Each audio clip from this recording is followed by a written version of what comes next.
भाग्य और कर्म का प्रश्न सदियों से मानव सभ्यता के लिए एक रहस्य बना हुआ है। कुछ लोग मानते हैं कि इंसान अपने साथ किस्मत लेकर आता है, जबकि कुछ का मानना है कि वह अपनी मेहनत और कर्म से अपना भाग्य स्वयं बनाता है। भगवद गीता इस विषय पर एक स्पष्ट दृष्टिकोण प्रस्तुत करती है, जो हमें यह समझने में मदद करता है कि हमारे जीवन में भाग्य और कर्म का क्या स्थान है। एक, भाग्य क्या है? भाग्य को आमतौर पर पूर्व निर्धारित घटनाओं या परिस्थितियों के रूप में देखा जाता है, जो हमारे जीवन में घटती हैं। कई लोग इसे पिछले जन्मों के कर्मों का फल मानते हैं। गीता में श्री कृष्ण स्पष्ट रूप से कहते हैं, कर्मण्येवाधिकारस्ते मा फलेषु कदाचन। अध्याय 2 श्लोक 47। अर्थात तुम्हारे अधिकार केवल कर्म करने में है, लेकिन फल पर तुम्हारा कोई अधिकार नहीं है। इसका तात्पर्य यह है कि भाग्य कोई स्थिर या अपरिवर्तनीय चीज नहीं है, बल्कि ये हमारे कर्मों का ही परिणाम है। अगर हम अच्छे कर्म करते हैं तो हमारा भाग्य अच्छा बनेगा, और यदि हम बुरे कर्म करते हैं तो हमें उसका नकारात्मक परिणाम मिलेगा। तो क्या इंसान अपना भाग्य खुद बनाता है? भगवद गीता के अनुसार भाग्य कोई पहले से लिखी हुई किताब नहीं है जिसे बदला नहीं जा सकता। यह हमारे कर्मों द्वारा निर्मित होता है। श्री कृष्ण अर्जुन को बताते हैं, उद्धरेदात्मनात्मानं नात्मानं वसादयेत्। अध्याय 6 श्लोक 6।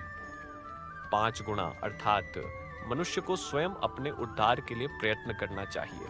स्वयं को गिरने नहीं देना चाहिए, क्योंकि मनुष्य ही स्वयं का मित्र है और स्वयं का शत्रु भी। इस श्लोक से स्पष्ट होता है कि हमारी किस्मत का निर्माण हमारी सोच, कर्म और प्रयासों पर निर्भर करता है। यदि हम अपने जीवन को सुधारने के लिए प्रयास नहीं करेंगे तो कोई भी भाग्य हमें सफलता नहीं दिला सकता। 3, पूर्व जन्म के कर्मों का प्रभाव। गीता के अनुसार हर व्यक्ति अपने पूर्व जन्मों के कर्मों का फल लेकर जन्म लेता है, लेकिन यह भी सच है कि वर्तमान जीवन में किए गए कर्मों से वह अपने भविष्य को बदल सकता है। श्री कृष्ण कहते हैं, जातस्य हि ध्रुवो मृत्युर्ध्रुवम जन्म मृतस्य च। अध्याय 2 श्लोक 27। अर्थात जो जन्मा है उसकी मृत्यु निश्चित है, और जो मरता है उसका पुनर्जन्म भी निश्चित है। इसका अर्थ है कि जीवन चक्र निरंतर चलता रहता है, और जो कर्म हम इस जन्म में करते हैं वे हमारे अगले जन्मों को प्रभावित करते हैं। इसलिए हम अपने कर्मों के द्वारा अपने भविष्य को बदल सकते हैं। 4, कर्मयोग, अपना भाग्य स्वयं बनाना। भगवद गीता में कर्मयोग का सिद्धांत बताया गया है, जो यह समझाता है कि मनुष्य को बिना किसी फल की चिंता किए कर्म करना चाहिए। यदि हम सही दिशा में ईमानदारी से कार्य करें तो हम अपनी तकदीर खुद लिख सकते हैं। श्री कृष्ण कहते हैं, योगः कर्मसु कौशलम। अध्याय 2 श्लोक 50। अर्थात कर्म में कुशलता ही योग है। इसका तात्पर्य यह है कि जो व्यक्ति अपने कर्मों को पूरी निष्ठा और समर्पण के साथ करता है वह अपना भाग्य स्वयं बना सकता है। 5, भक्ति और श्रद्धा का प्रभाव।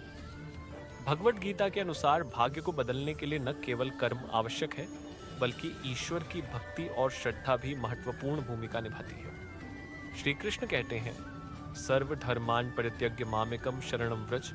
अध्याय 18 श्लोक 66। अर्थात सभी धर्मों को त्याग कर केवल मेरी शरण में आओ, मैं तुम्हारे सभी पापों से तुम्हें मुक्त कर दूंगा। इसका मतलब यह है कि अगर हम पूर्ण समर्पण और सच्ची भक्ति के साथ ईश्वर की शरण में जाते हैं तो हमारा जीवन संवर सकता है और हमारी परिस्थितियां बदल सकती हैं। छठा निष्कर्ष, इंसान अपनी किस्मत खुद बनाता है। भगवद गीता के अनुसार मनुष्य अपने कर्मों द्वारा अपना भाग्य स्वयं बनाता है। यह सच है कि वह कुछ प्रारब्ध पूर्व जन्म के कर्मों का फल लेकर आता है, लेकिन उसे यह स्वतंत्रता दी गई है कि वह अपने कर्मों से अपने भविष्य को बदल सके। मुख्य सीखें। 1, भाग्य कर्मों का ही परिणाम है। जो कर्म हम करते हैं वही हमारे भविष्य को तय करते हैं। 2, मनुष्य को कभी भी भाग्य के भरोसे नहीं बैठना चाहिए। उसे अपने प्रयासों द्वारा अपने जीवन को सुधारने का प्रयास करना चाहिए। 3, कर्मयोग को अपनाना चाहिए। बिना फल की चिंता किए सही दिशा में कर्म करने से ही जीवन में सफलता मिलती है। 4, पूर्व जन्म के कर्मों का प्रभाव होता है, लेकिन वर्तमान कर्म उसे बदल सकते हैं। अगर हम अपने वर्तमान कर्मों में सुधार करें तो हम अपने भाग्य को नया रूप दे सकते हैं।